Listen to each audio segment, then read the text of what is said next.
Model अपनाने के लिए बात कही।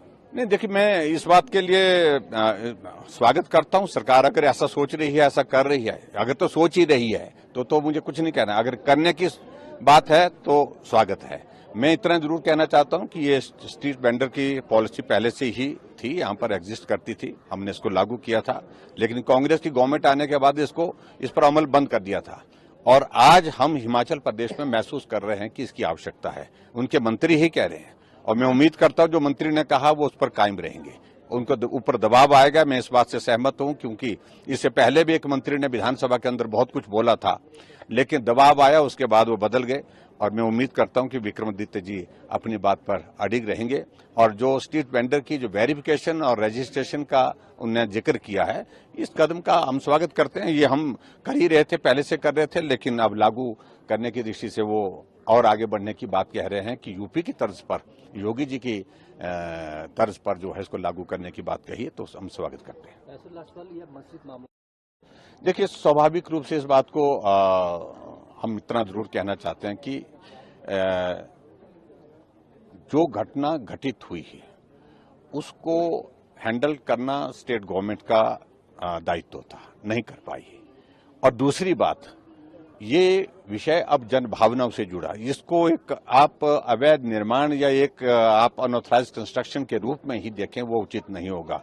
अनऑथराइज कंस्ट्रक्शन के मामले और जगह भी होंगे, वो इंडिविजुअल कैपेसिटी पर है, लेकिन इसके साथ जनभावना जुड़ गई हैं और इसलिए इसका महत्व अलग तरह का है और उस महत्व को ध्यान में रखते हुए सरकार को इस पर कार्रवाई करनी चाहिए।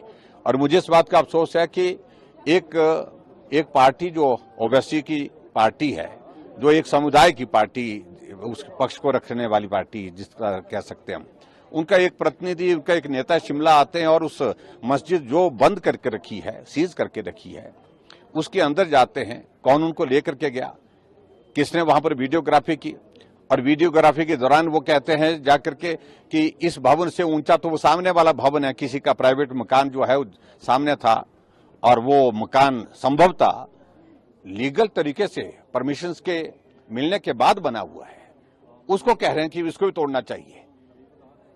वो तय करने वाला नहीं है, तो कानून एक है, कानून सबके लिए है।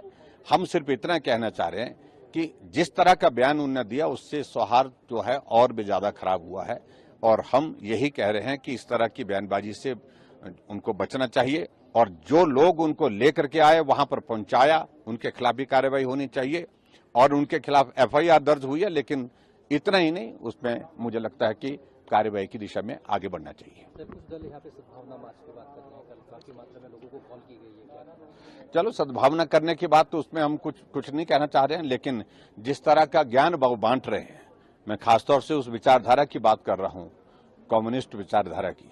और मुझे इस बात का अफसोस है कि उनके जो डिप्टी मेयर रहे हैं, कल वो प्रेस कॉन्फ्रेंस को संबोधित करते हुए कि हमने यहां पर जो मंदिर भी जो अवैध बने हैं उनके लिए भी पानी के कनेक्शन दिए हैं, तो बहुत बड़ा इस तरह का काम नहीं किया उनने। तो मैं सिर्फ इतना ही कहना चाह रहा हूं, वो क्या साबित करना चाह रहे हैं, क्या बात करना चाह रहे हैं वो, और किस तरह से सारी मामले को जस्टिफाई करने की कोशिश कर रहे हैं। गलत है तो गलत उनको कहना चाहिए। मैं सिर्फ इतना ही कहना चाह रहा हूं, सद्भावना यात्रा करें और जो भी करना है, लेकिन लोकतांत्रिक मूल्य के मैं सम्मान करता हूं, उसमें मैं कुछ नहीं कहना चाहता, लेकिन फिर भी उसके बावजूद जो गलत है उसको गलत बोलना सीखिए। और वक्त आ रहा है और उस वक्त को पहचानने की आवश्यकता है, और इस बात का उनको एहसास नहीं है। अभी तो ये अलग हालात में हम हिमाचल प्रदेश में रहते हैं, लेकिन बाकी जगह के बहुत जगह के हालात किस प्रकार के बन चुके हैं, उन लोगों से पूछना चाहिए।